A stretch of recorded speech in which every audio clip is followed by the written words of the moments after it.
مأجورا. بسم الله الرحمن الرحيم. السلام عليكم ورحمة الله وبركاته. الحمد لله وحده والصلاة والسلام على من لا نبي بعده وعلى آله وصحبه ومن اتبع هداه إلى يوم القيامة. أما بعد. Kita lanjutkan daurah kita untuk mengkaji kitab Thamaratul Ilmil Amal, dan kali ini kita akan masuki bab yang ketiga yang ada di halaman ke-18. Bismillahirrahmanirrahim. Alhamdulillah wassalatu wassalamu ala Rasulillah wa ala alihi wa sahbihi ajma'in. Qala al-musannif hafizahullahu ta'ala, al-amru ats-tsalits wa'idun wa tahdidun liman la ya'malu bi'ilmih. Bab yang ketiga, wa'idun wa tahdidun liman la ya'malu bi'ilmihi. Ancaman bagi yang tidak mengamalkan ilmunya. Ancaman bagi yang tidak mengamalkan ilmunya. Dan ini menunjukkan bahwa urusan mengamalkan ilmu adalah sesuatu yang serius. Jadi tidak main-main. Bukan sesuatu yang ringan. Ada pertanggungjawabannya yang berat. Mari kita lihat apa yang disampaikan oleh penulis di halaman 18. Nah, أن القرآن والسنة جاء فيهما تهديد ووعيد لمن لا يعمل بالعلم الذي يتعلم ويتفقه وربما أيضا يدعو إلى هذا العلم ولا يعمل به. قال الله سبحانه وتعالى: يا أيها الذين آمنوا لم تقولون ما لا تفعلون كبر مقتا عند الله أن تقولوا ما لا تفعلون. وقال جل وعلا: أتأمرون الناس بالبر وتنسون أنفسكم وأنتم تتلون الكتاب أفلا تعقلون. وقال جل وعلا عن نبيه شعيب عليه السلام: وما أريد أن أخالفكم إلى ما أنهاكم عنه. فهذه 3 آيات في القرآن العظيم في هذا الباب. Beliau menyampaikan bahwa di dalam Al-Quran dan Sunnah itu terdapat ayat-ayat dan hadis-hadis yang berisikan ancaman bagi orang yang sudah mempelajari sesuatu, sudah tahu sesuatu, lalu dia tidak amalkan. Apalagi seandainya dia bukan sekedar tahu, tapi juga mengajarkannya kepada orang lain. Kok kemudian dia tidak kerjakan apa yang dia ajarkan? Dia mengajarkan kewajiban agama, lalu kewajiban itu dia tidak kerjakan, atau dia menjelaskan sesuatu yang dilarang di dalam agama kita, sesuatu yang diharamkan di dalam Islam, kok dia melakukan hal tersebut? Beliau membawakan di sini berapa ayat? Berapa? 3. Ayat yang pertama, surat As-Saff, ayat 2 dan 3. Ayat yang kedua, surat Al-Baqarah, ayat 44. Dan ayat yang ketiga, surat Hud, ayat 88. Inti dari 3 ayat ini sama. Yaitu ancaman bagi orang yang punya ilmu, bahkan mengajarkannya, kemudian dia tidak mengamalkan apa yang dia ketahui dan dia ajarkan. Misal di ayat yang pertama, Allah Azza wa Jalla berfirman, Ya ayyuhalladzina amanu lima taquluna ma la taf'alun kabura maqtan indallahi an taqulu ma la taf'alun. Wahai orang-orang yang beriman, kenapa kalian mengucapkan sesuatu yang tidak kalian kerjakan? Kabura maqtan, kebencian yang besar, kemarahan yang besar bagi Allah, an taqulu ma la taf'alun, ketika kalian menyampaikan sesuatu dan kalian tidak kerjakan. Berarti Allah itu benci banget dengan orang-orang yang yang cuma omong doang. Dia punya retorika yang luar biasa. Dia bisa menyihir dalam tanda kutip sekian ratus jamaahnya, sekian ribu jamaahnya. Bisa membuat orang-orang terpukau dengan orasi yang dia sampaikan. Bahkan tidak sedikit di antara jamaahnya yang tersentuh, yang nangis dengan pemaparan materi yang begitu dahsyat yang dia sampaikan. Tapi itu kosong. Karena dia tidak amalkan apa yang dia ajarkan kepada orang lain. Ini ayat yang pertama. Ayat yang kedua, surat Al-Baqarah ayat 44. Atamuruna an-nasa bil birri wa tansawna anfusakum wa antum tatluna al-kitab afala ta'qilun? Apakah kalian memerintahkan kepada orang lain untuk melakukan kebaikan? Wa tansawna anfusakum. Dan kalian lupa dengan diri kalian sendiri. Alias tidak kalian kerjakan kebaikan yang kalian ajarkan kepada orang lain. Afala ta'qilun? Kenapa kalian tidak berpikir? Seakan-akan orang yang sibuk ngajar, lupa dirinya sendiri, itu nggak punya akal. Dia nggak punya akal, dia nggak berpikir. Nanti akan kita sampaikan ucapan dari seorang ulama, yaitu Al-Imam Mutarrif di akhir, ya insyaallah di akhir bab ini, yang mencerminkan bahwa kita itu jangan sampai ngajak-ngajak orang, pengen menyelamatkan orang, sedangkan kita sendiri justru malah binasa. Karena terlalu sibuk untuk mengajak orang sampai melupakan dirinya sendiri. Sehingga ketika kita menyampaikan sebuah materi, itu sambil kita menyampaikan, itu sambil ngaca. Sambil apa? Ngaca. Berarti kemana-mana bawa cermin gitu? Bukan. Maksudnya ketika kita ngomong, menyampaikan, ayo jamaah sekalian, jaga sholat 5 waktu. Berusahalah untuk berangkat ke masjid tepat pada waktunya. Itu sambil kita itu menasihati diri sendiri. Saya sudah jalankan itu atau belum? Saya sudah amalkan itu atau belum? Makanya ada ungkapan usikum wa nafsi bitaqwallah. Aku wasiatkan kepada jamaah sekalian dan kepada diriku sendiri untuk bertakwa kepada Allah. Kalimat ini itu bukan lipstik, bukan hiasan bibir. Tapi betul-betul saya ini menyampaikan materi sedang menasihati diri sendiri. Itu pentingnya materi diapain? Ditulis. Supaya apa? Supaya nggak lupa. Supaya bisa diingat. Oh, Ana pernah menyampaikan materi anu ya. Ana tanya sama antum. Pernah nggak kita menyampaikan sebuah materi terus kita lupa? Pernah? Apa sering? Kapan dia ngomong kayak gue? Duh.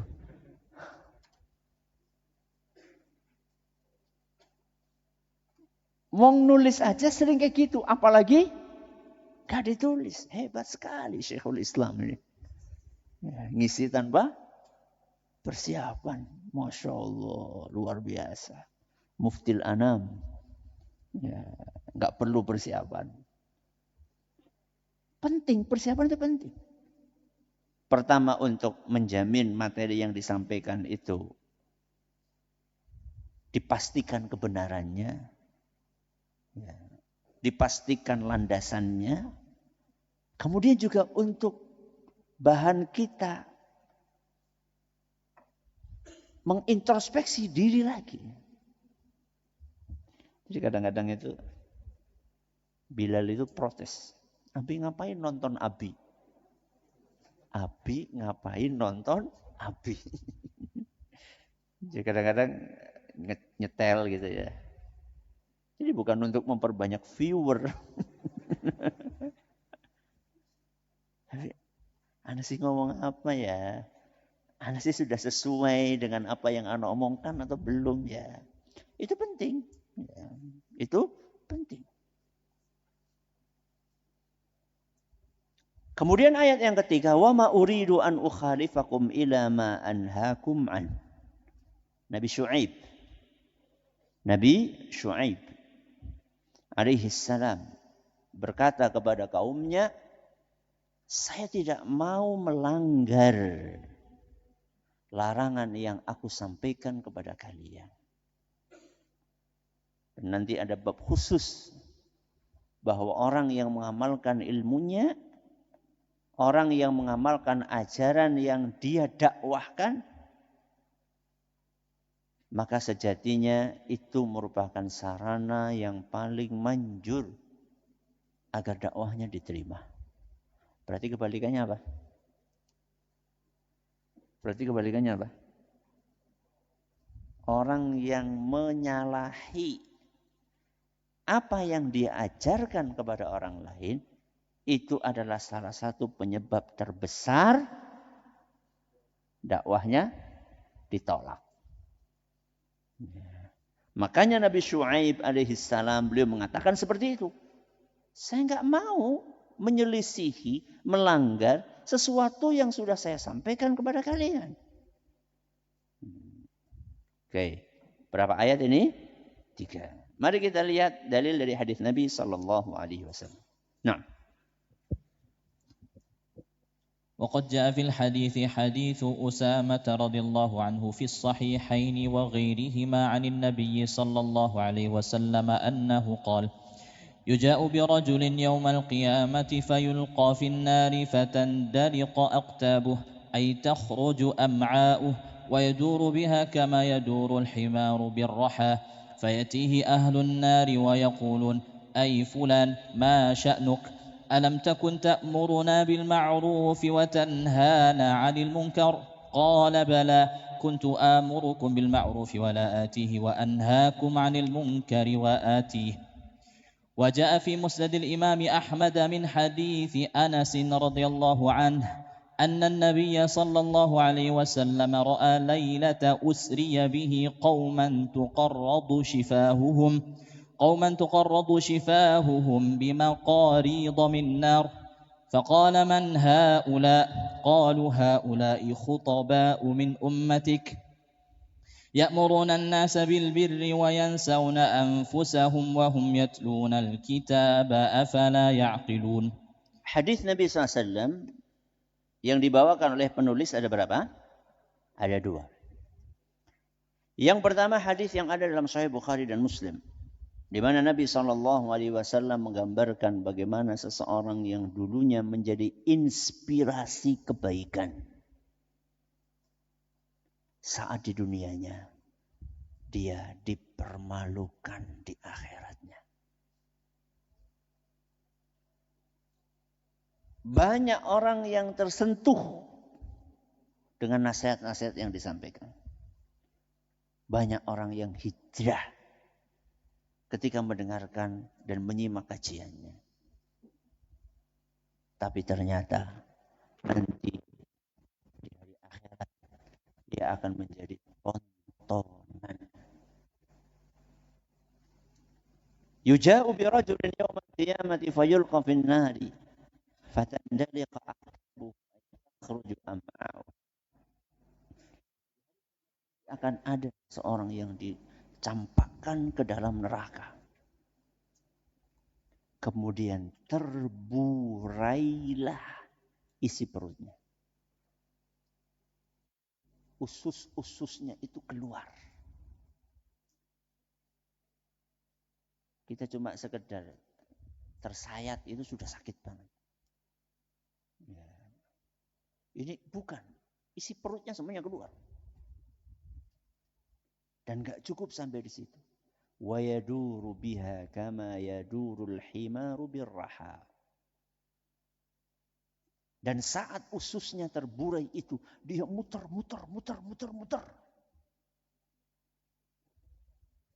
Kesakitan. Seperti berputar-putarnya keledai. Di tempat penggilingan.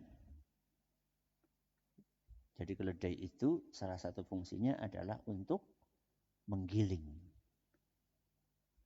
Dan supaya sesuatu yang digiling itu halus, maka dia akan apa?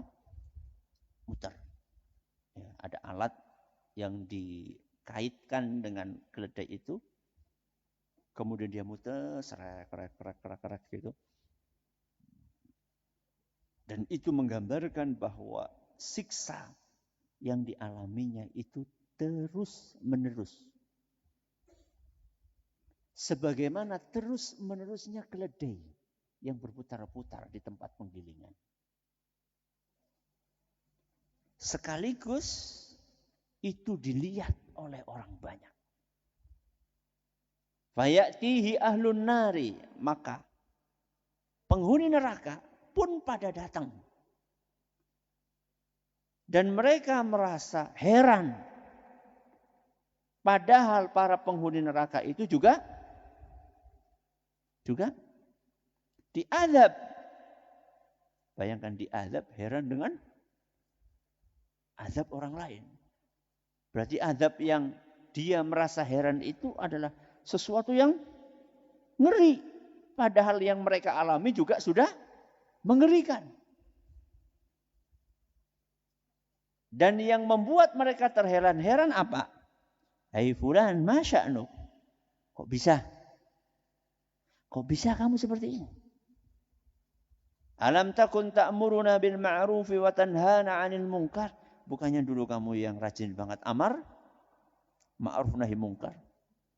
Ngajak sholat, ya.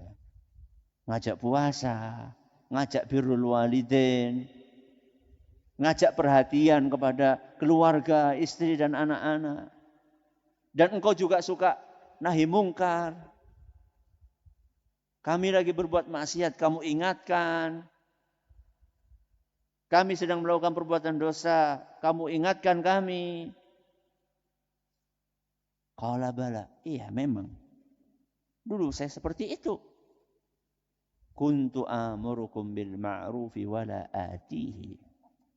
Cuman sayangnya, saya memang sering mengajak kalian kepada kebaikan. Tapi saya tidak kerjakan. Saya sering memotivasi kalian, wahai para suami, supaya perhatian dengan istrinya, dengan anaknya, didiklah keluarga. Tapi saya sendiri menelantarkan istri, menelantarkan anak. Terlalu sibuk mengurus umat dan ummahat. Ya. Sampai enggak ada waktu untuk mendidik istri sendiri, keluarga sendiri. Iya memang saya ngajak kalian untuk birrul walidain. Tapi ternyata saya sendiri enggak birrul walidain.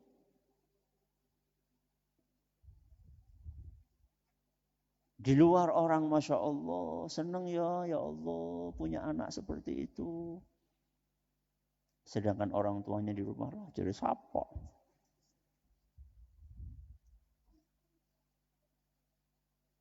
Dia bisa begitu halus kepada jamaah pengajiannya. Tapi sama orang tuanya sendiri. Senyemlonge. Ngomong pun sekeluarnya. Gak dia susun kalimatnya. Sehalus mungkin. Kemudian yang satunya. Wa anhakum anil munkari wa atih.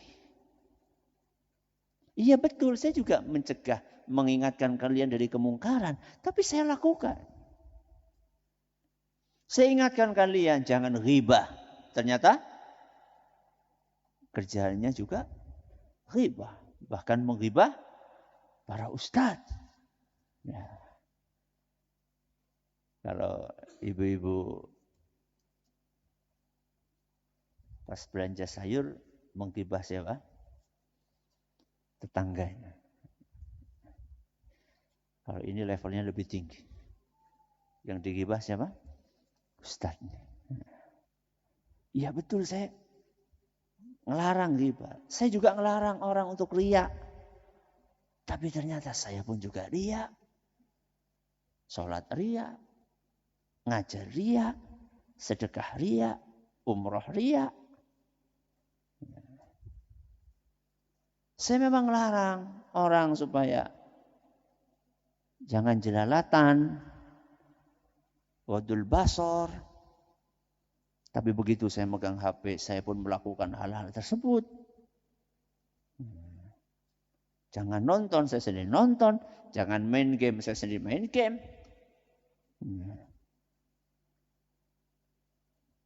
Jangan baca gosip, saya sendiri baca gosip. Na'udzubillahi min dzalik. Ini hadis yang pertama. Hadis yang kedua adalah hadis yang diriwayatkan oleh Imam Ahmad dan dinilai sahih Syekh Al-Albani. Bahwasanya Nabi SAW ketika malam Isra dan Mi'raj, beliau diperlihatkan qauman tuqarradu shifahuhum bimaqaridha min nar. Orang-orang yang lidahnya dipotong dengan gunting dari api. Sariawan aja sudah apa? Sakit. Sariawan aja sudah sakit. Apalagi lidah ini digunting. Lidah itu salah satu organ yang sangat sensitif. Dan bukan sekali. Begitu putus, dikembalikan lagi. Dipotong lagi. Begitu putus, dikembalikan lagi. Dipotong lagi. Faqala man haula, siapakah mereka? Qalu haula'i khutaba'u min ummatik. Mereka adalah para khatib. Para khatib. Umatmu. Yang sering berkhutbah. Menyampaikan pesan-pesan keagamaan. Ngisi kajian. Ngisi tabligh akbar. Ya'muruna an-nasa bil bir. Mereka ngajak orang untuk melakukan kebaikan. Memotivasi orang banyak untuk memperbaiki diri. Wa yansawna anfusahum. Dan mereka lupa dengan dirinya sendiri. Wahum yatluna al-kitab. Padahal mereka membaca Al-Quran. Afala ya'qilun. Apakah mereka tidak menggunakan akal mereka? Berarti besok pensiun? Pensiun? Jadi khatib. Begitu? Bukan.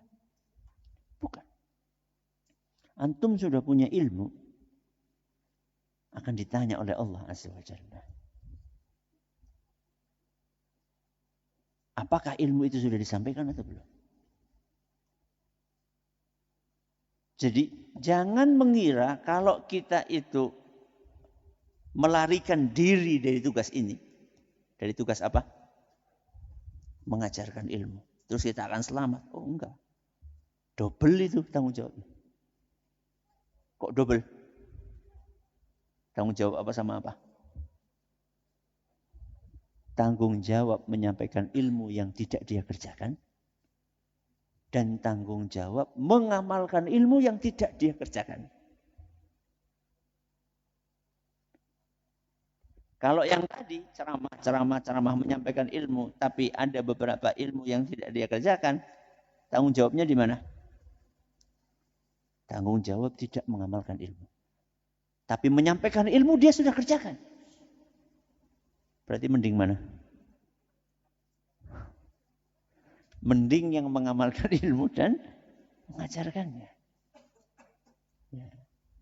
Jadi jangan beralasan, wah Ustaz, anak kayaknya masih belum pantas Ustaz. Ente tahu mau mati kapan? Sudah punya ilmu loh.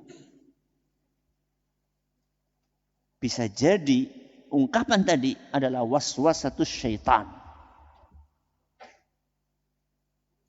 Bisikan siapa? Syaitan. Yang pengen supaya kita menghadapi tuntutan ganda di hari kiamat. Tuntutan yang pertama adalah punya ilmu tidak disampaikan. Melihat kemungkaran tidak mengingkari. Dan tuntutan yang kedua adalah tidak mengamalkan ilmu tersebut. Baik, lanjut. فالكتاب والسنة جاء فيهما وعيد لمن لا يعمل بعلمه ومن يدعو ولا يعمل ويكون حظ الناس من علمه أكثر من حظه هو من علمه مثله كمثل الفتيلة التي في السراج تضيء للناس الطريق وتحرق نفسه ولهذا كان مطرف بن عبد الله بن الشخير أحد كبار التابعين الثقات العباد يستعيذ بالله من ذلك فيقول في دعائه اللهم إني أعوذ بك أن يكون أحد أسعد بما علمتني مني وأعوذ بك أن أكون عبرة لغيره وهو دعاء عظيم قال شيخ الإسلام ابن تيمية رحمه الله وهو من أحسن الدعاء. Nah, di sini beliau menyinggung bahwa orang yang terlalu sibuk ngajari masyarakatnya, terus dia lupa dengan dirinya sendiri, diumpamakan seperti apa? Seperti lilin. Seperti lilin. Yang menerangi sekelilingnya, tapi dengan cara membakar dirinya sendiri. Al-Walidah rahimahullah, ibu kami, Ibu Zainafsi rahimahullah, itu sering sekali mengulang-ulang kalimat ini. Hati-hati, jangan seperti lilin. Orang-orang itu pada suka dengerin pengajianmu, tapi gimana coba amalanmu? Sering mengingatkan beliau. Terkait dengan sholat, terkait dengan puasa, terkait dengan baca Quran, terkait dengan zikir, terkait dengan interaksi dengan keluarga, dengan istri, dengan anak. Jadi jangan sampai kita ini menyelamatkan orang, kita sendiri celaka. Makanya apa kata Mutarrif rahimahullahu ta'ala? Allahumma inni a'udzubika an yakuna ahadun as'ada bima 'allamtani minni. Ya Allah, jangan sampai engkau jadikan orang yang aku ajari malah mendapatkan kebahagiaan yang aku tidak dapatkan. Atau dengan kalimat yang lebih simpel, jangan sampai mereka selamat, aku celaka. Gitu. Itu kalimat yang lebih gamblang. Wah, Robbi jangan sampai aku ngajarkan kebaikan kepada orang. Merekanya selamat, saya celaka. Saya binasa. Kenapa? Karena mereka terinspirasi dengan kebaikan yang saya sampaikan. Dia amalkan kebaikan-kebaikan itu.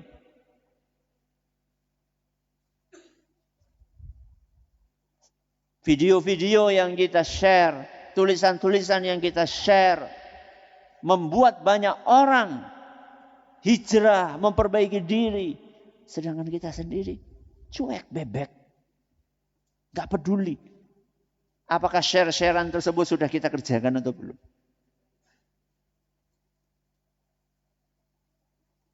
Jadi targetnya sudah dapat apa? Like, jempol. Wah, antum ini ya, setiap nge-share mesti menyentuh, mesti keren, mesti jos. Ya. Nggak seperti orang lain. Share-sharean antum itu Masya Allah. Sudah cukup. Buat dia itu sudah cukup. Mendapatkan pujian dari manusia, mendapatkan acungan jempol, itu sudah cukup. Padahal itu bukan target utama kita. Target utama kita pertama, kita merasa tersentuh dengan konten tersebut, berusaha memperbaiki diri, atas hasil inspirasi dari konten itu, kemudian kita pengen orang lain pun juga mendapatkan hidayah. Itu tujuannya. Wa a'udzubika an akuna ibratan li ghairi. Dan aku mohon, wahai Rabbi, jangan sampai engkau jadikan aku sebagai pelajaran buat orang lain. Maksudnya orang lain itu ya, melihat kita terperosok, oh ya, hati-hati jangan sampai seperti dia.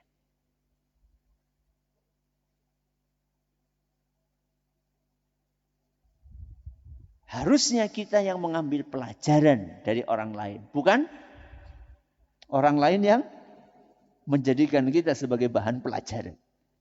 Karena keburukan yang kita lakukan tersebut. Dan ini doa yang luar biasa. Kata Syekhul Islam Ibnu Taimiyah. Wa huwa min ahsani doa. Salah satu doa yang terbaik. Walaupun doa ini bukan dari Al-Quran maupun Sunnah Rasulullah SAW. Dan ini menunjukkan bahwa redaksi doa itu tidak tauqifi. Redaksi doa itu tidak tauqifi. Tauqifi itu artinya apa? Saklek harfiah harus dari Al-Quran dan Sunnah.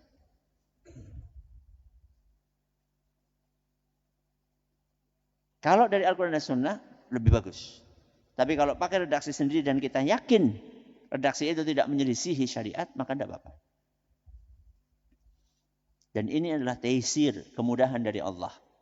Karena belum tentu juga ya, kita bisa menemukan doa yang sesuai dengan keinginan kita. Belum tentu juga. Yang pengen cepat nikah kan, apa ya doanya? Ya Allah, aku pengen cepat nikah ya Allah. Coba kalau antum ditanya, mana ayatnya yang bunyinya kayak gitu?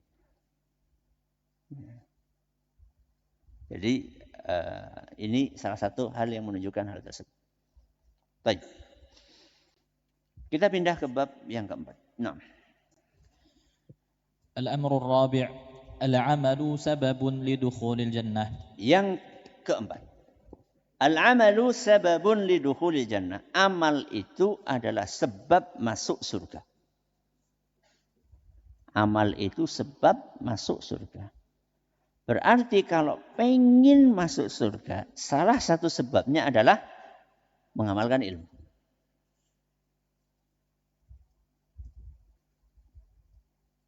Apa perbedaan nuansa antara bab 4 dengan bab 3?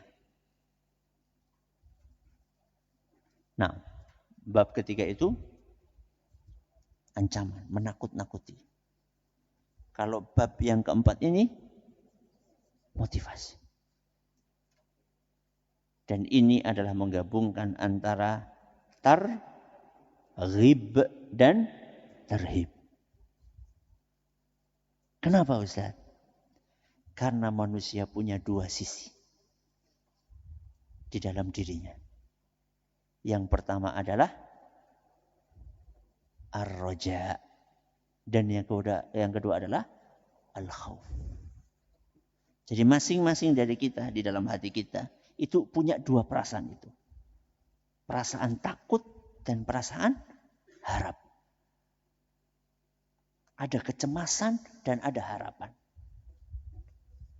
Nah, kedua perasaan ini dimanfaatkan oleh ajaran Islam ketakutan ini digugah agar kita meninggalkan hal-hal yang buruk. Dan harapan itu digugah agar kita semangat melakukan hal-hal yang baik. Masing-masing dari kita punya dua perasaan itu. Kemudian, kenapa Allah menggunakan dua metode ini? Karena ada tipe manusia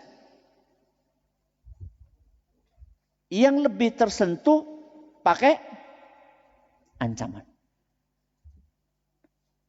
Kalau sekedar motivasi, nggak terlalu ngefek.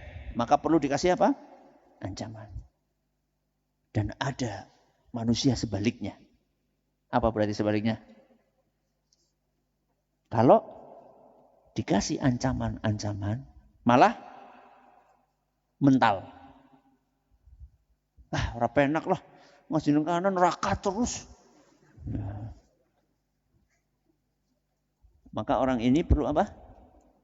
Motivasi. Targhib. Dan yang ketiga.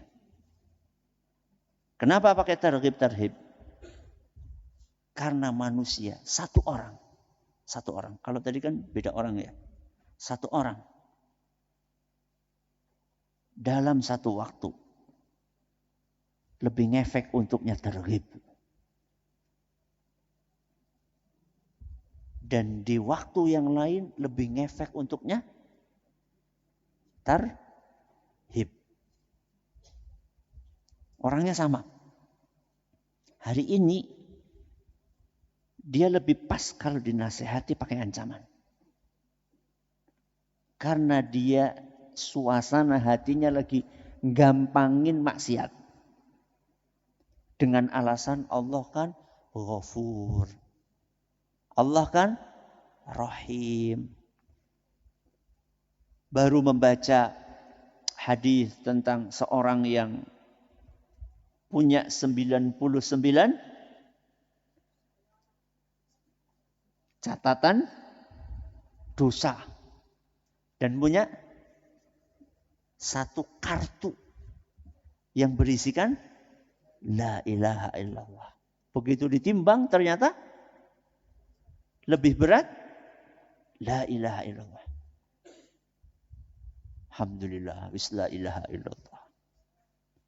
Nah ini orang kayak gini nih, di hari itu cocoknya dikasih apa? Ancaman. Tapi di kesempatan yang lain, ada sebagian orang takut banget. Wah, dosa saya sudah banyak banget. Saya baru melakukan dosa besar. Kayaknya nggak diampuni sama Allah. Nah, dalam kondisi seperti itu, orang ini cocok dikasih motivasi. Ya, apapun dosa yang dikerjakan hamba akan diampuni. Ya. Lau balaghat dzunubuka ananas samai. Sekalipun dosamu numpuk sampai ke langit. Maka kalau dia mau beristighfar, akan diampuni dosanya. Satu orang. Suasana apanya? Hatinya bisa berubah-ubah. Ya. Makanya di dalam agama kita ada dua metode. Targhib dan tarhib. Nah inilah bisa jadi yang menyebabkan penulis setelah membawakan bab ketiga ancaman, beliau bawakan bab keempat motivasi. Bahwa orang kalau mengamalkan ilmunya, dia akan mendapatkan keuntungan yang luar biasa. Yang merupakan impian kita semua. Yaitu masuk surga. Mari kita lihat dalil yang beliau bawakan. أن دلائل الشرع جاء فيها أن الأعمال المقربة إلى الله سبحانه وتعالى ذخيرة للعبد يوم القيامة يفوز بسببها برضا الله جل وعلا وجنته.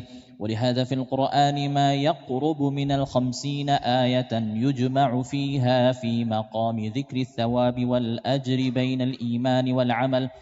مع أن العمل داخل في مسمى الإيمان، لكن تعلية لمقام العمل وبيانا لعظيم شأنه ورفيع ذكره يخص بعد عموم. والذين آمنوا وعملوا الصالحات أولئك أصحاب الجنة هم فيها خالدون. وقال تعالى: من عمل صالحا من ذكر أو أنثى وهو مؤمن فلنحيينه حياة طيبة ولنجزينهم أجرهم بأحسن ما كانوا يعملون. وقال تعالى: ونودوا أن تلكم الجنة أورثتموها بما كنتم تعملون. وقال تعالى: الذين تتوفاهم الملائكة طيبين يقولون سلام عليكم ادخلوا الجنة بما كنتم تعملون. والآيات في هذا المعنى عديدة، فالعمل سبب لدخول الجنة. Nah, beliau menyampaikan bahwa amal itu adalah sebab masuk surga. Buktinya apa? Buktinya banyak sekali di dalam Al-Quran. Amal digandengkan dengan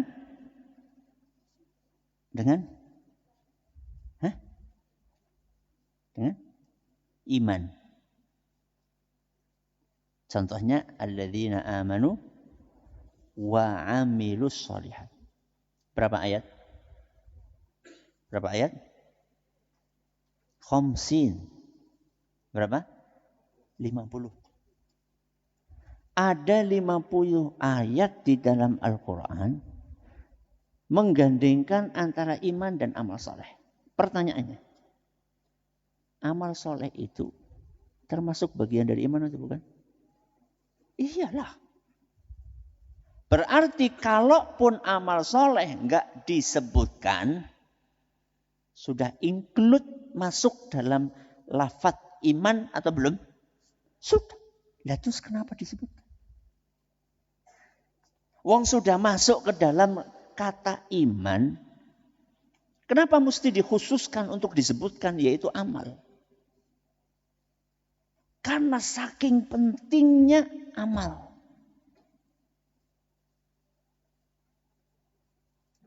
Sampai seakan-akan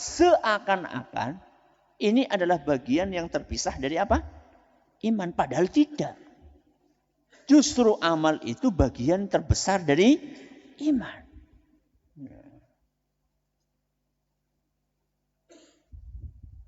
Dalam surat Al-Baqarah ayat 82.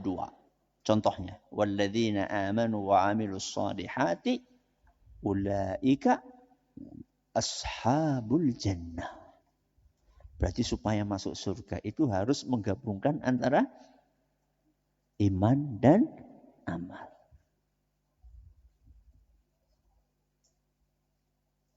Di dalam ayat yang lain surat An-Nahl ayat 98, man 'amila salihan min dzakarin aw unsa wa huwa mu'min. Ada amila, terus apa? Mukmin. Amal dan iman. Falanuhyiyannahu hayatan thayyibah. Pasti kami akan berikan kehidupan yang indah. Di mana? Di mana? Di dunia, di alam barzakh, di akhirat. Ya, semuanya. Ya. Di dunia adalah ketenangan, kebahagiaan, kedamaian. Ya. Man lam yadkhul jannatal dunya lam yadkhul jannatal akhirah.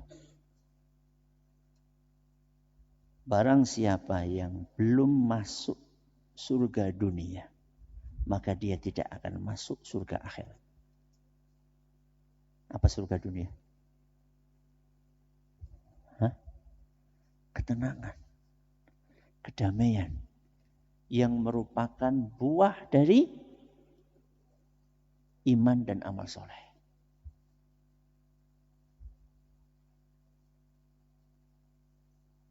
Berarti ahli surga di dunianya sudah merasakan surga.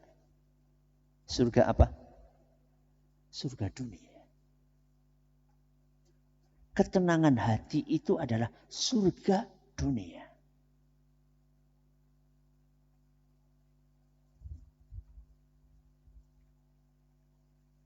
Kata sebagian ulama, Allah itu syakur. Apa? Syakur.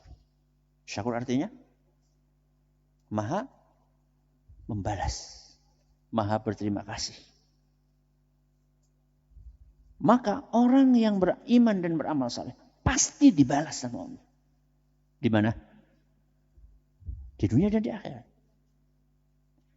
Balasan di dunia apa tadi? Ketenangan, kedamaian, ketenteraman. Salah satunya kedamaian, ketenteraman, ketenangan. Pertanyaannya adalah, sudahkah kita merasakan itu atau belum? Setelah sholat, tenang nggak hatinya? Setelah baca Quran, setelah ngisi kajian, setelah hadir daurah, rasakan ketenangan atau tidak? Atau suwe banget, ngantuk, ora bubar-bubar.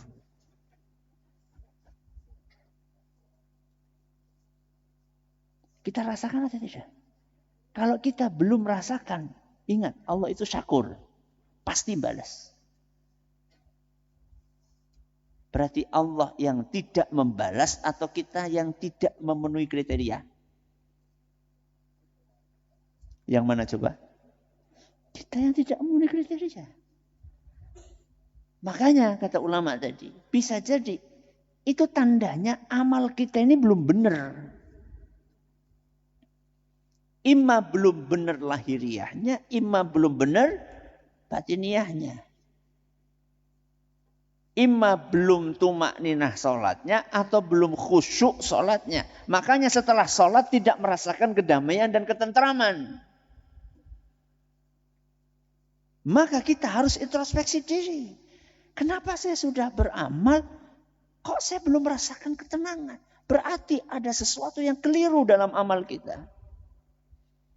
Karena tidak mungkin Allah tidak balas. Karena Allah itu asyakur yang maha membalas. Mesti dibalas.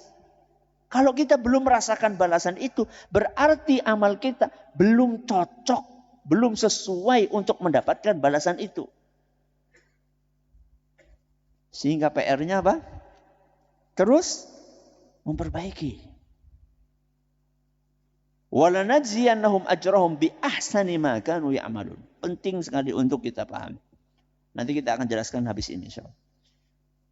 Allah akan memberikan balasan lebih baik daripada amalan yang kita kerjakan.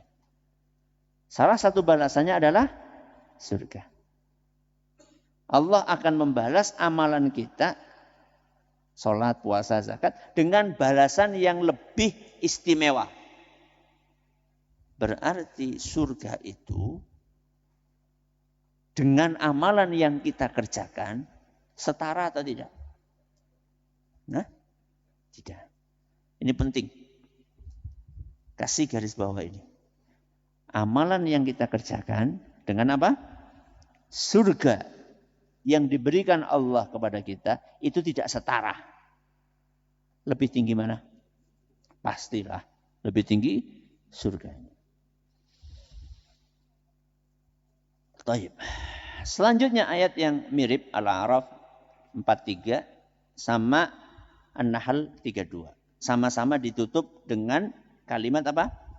Bima kuntum ta'malun. Bahwa surga itu diberikan sebagai balasan atas amal yang kalian kerjakan. Oke, berarti amal itu sebab masuk surga. Kemudian penulis 6.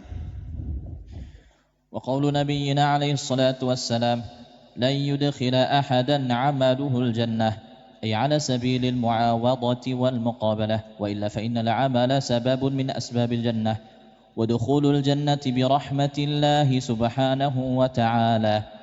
قالوا ولا أنت يا رسول الله قال لا ولا أنا إلا أن يتغمدني الله بفضل ورحمة.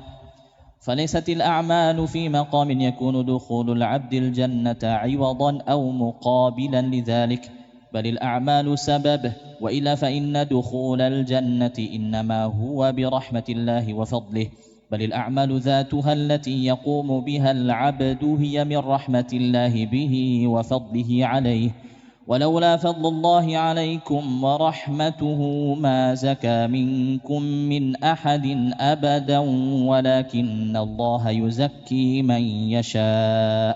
Dua ayat terakhir mengatakan bima kuntum ta'mal. Surga itu balasan atas amalan yang kalian kerjakan. Oke. Bagaimana dengan hadis yang diriwayatkan oleh Imam Bukhari dan Muslim? Yang secara tegas Nabi SAW mengatakan lan yudkhila ahadan amaluhul jannah. Amal seseorang tidak mungkin memasukkan dia ke surga. Amalan seseorang tidak mungkin memasukkan dia ke surga. Sekilas kayak ada apa? Kontradiksi. Kok bertentangan ya? Ayatnya mengatakan masuk surga dengan amalan, hadis mengatakan amalan tidak memasukkan surga. Dijelaskan oleh para ulama kita bahwa maksud hadis ini adalah ay ala sabilil muawadhati wal muqabalati. Arti dari hadis ini bahwa seseorang itu dimasukkan surga bukan sebagai muawadhah dan muqabalah. Apa itu muawadhah dan muqabalah? Imbalan setimpal. Apa? Imbalan setimpal. Atau balasan setara. Atau bahasa inteleknya transaksi matematis. Apa? Transaksi matematis. Ini tas harganya enggak tahu, mana juga dikasih. Kira-kira misal berapa? Mana yang jualan? Berapa?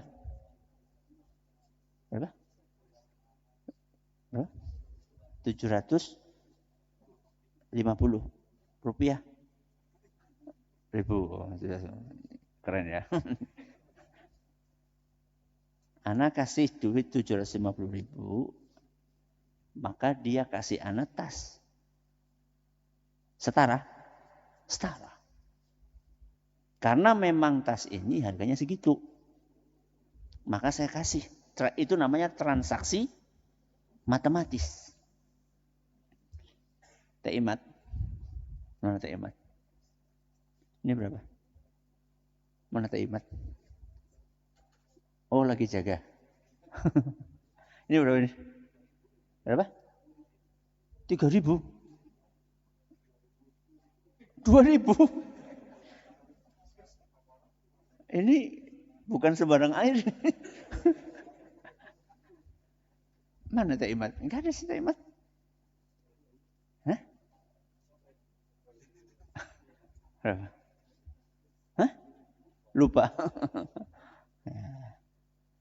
Misal harganya 6.000 misalnya ya. Anda kasih 6.000, dikasih apa?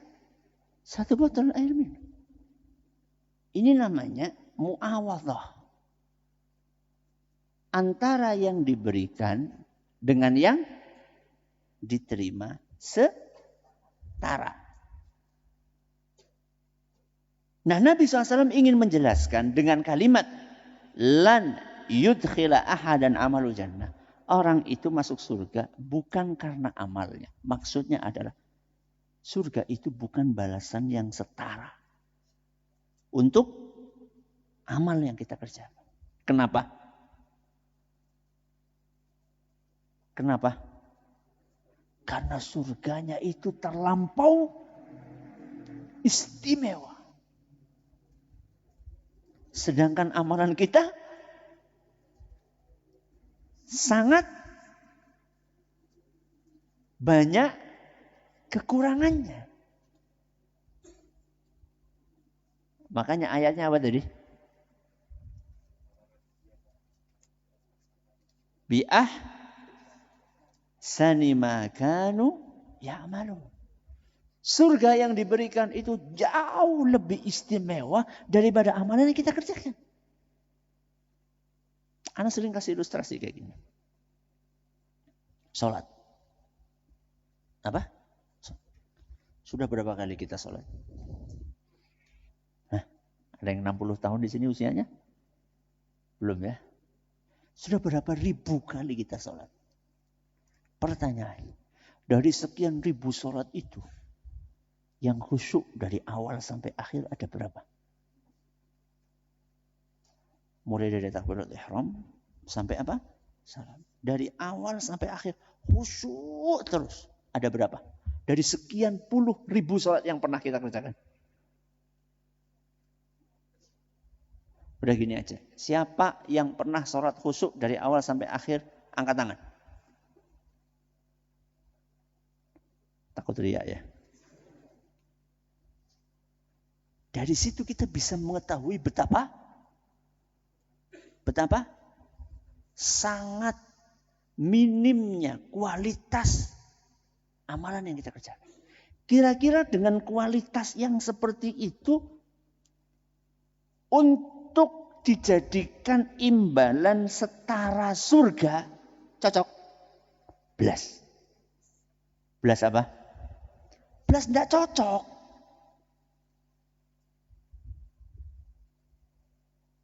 Padahal ini berlaku juga kepada siapa? Rasulullah SAW. Wala anta ya Rasulullah. Apakah yang tadi engkau sampaikan juga berlaku untuk dirimu, wahai Rasul? Alias amalan yang engkau kerjakan itu tidak setara dengan keistimewaan surga. Saking apanya? Istimewanya surga. Kata Nabi SAW, la wala ana. Aku pun juga sama. Coba bayangkan. Sholatnya Rasul SAW itu kayak apa coba? Khaufnya Rasul itu kayak apa? Mahabbahnya Rasul SAW kepada Allah kayak apa? Itu pun tetap tidak sepadan dengan surga. Saking apanya? Saking istimewanya surga. Lah terus kok tetap bisa masuk surga? Apa jawabannya? Illa an yataghammadani Allahu bifadlin wa rahmah. Kita masuk surga itu murni karena rahmat dan kasih sayang, belas kasihan Allah kepada kita. Jadi karena Allah kasihan sama kita, karena Allah ingin merahmati kita, saat itulah Allah masukkan kita ke surga. Jangankan surganya, wong kita beramal saja, itu rahmat dari Allah. Kita bisa beramal, itu murni karena bantuan Allah. Duduknya kita malam hari ini di sini, kita bisa duduk di sini. Di tengah kesibukan kita, di tengah kemalasan kita, di tengah godaan macam-macam. Itu murni karena rahmat Allah. Bukan karena kita keren, bukan karena kita hebat, bukan karena kita wow. Nah.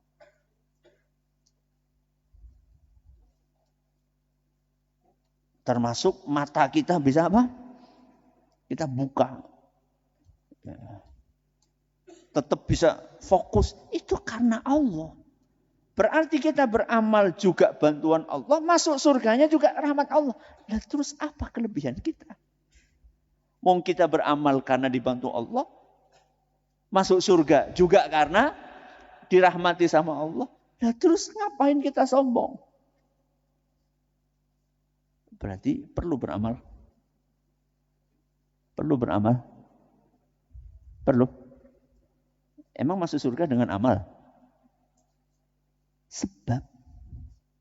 Apa? Sebab. Kita harus melakukan sebab. Jadi ketika Allah berbelas kasihan kepada hambanya, apa semuanya? Kan enggak, dipilih sama Allah Azza wa Jalla. Kalau boleh dibuat sebuah ilustrasi, ya, seorang guru. Seorang apa? Guru. Yang akan ngasih hadiah kepada muridnya. Siapa yang dikasih? Yang rajin apa yang telat? Nah, yang rajin tahu. Sebab. Yang telat-telat dikasih hadiah, yo tambah apa? Ternyata ketelatan anak ini dihargai sama guru. Berarti besok apa? Telat lagi. Ya enggak lah. Itu sebab. Kira-kira seperti itu ilustrasinya. Baik. Seharusnya sampai jam 9. Ya, tapi karena besok habis subuh ada jadwal, ya, ada sesi habis subuh,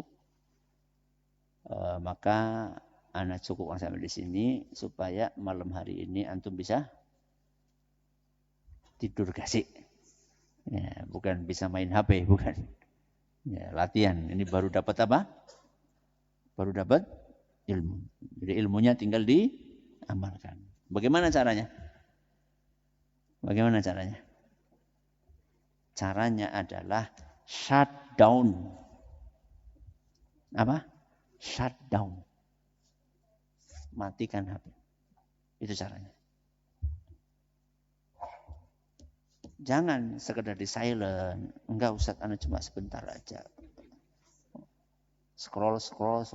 Wah, jam 12. Berarti kalau besok pas kajian subuh ada yang ngantuk, wallahu a'lam. Ya. Kebanyakan makan. Ya. Di latihan. Antum merasakan setelah ngaji, malamnya enggak dikotori dengan maksiat, lihat besok subuh insyaallah akan terasa fresh. Ya, latihan. Ya, selama ini kita sering belajar waja'alna al-laila libasa. Mana prakteknya? Mana prakteknya? Coba latihan. Ini jam 8:30. Kasih enggak ini? Kasih. Matikan HP, segera tidur. Besok antum akan rasakan. Bangun jam berapa? Jam 3, jam 2:30, jam 4 maksimal. Bangun fresh. Ya. Barakallahu fiik. Semoga apa yang kita pelajari bermanfaat. Terima kasih atas perhatiannya, atas segala kurangannya. Subhanakallahumma bihamdika asyhadu an la ilaha illa anta astaghfiruka wa atubu ilaik. Assalamualaikum warahmatullahi wabarakatuh.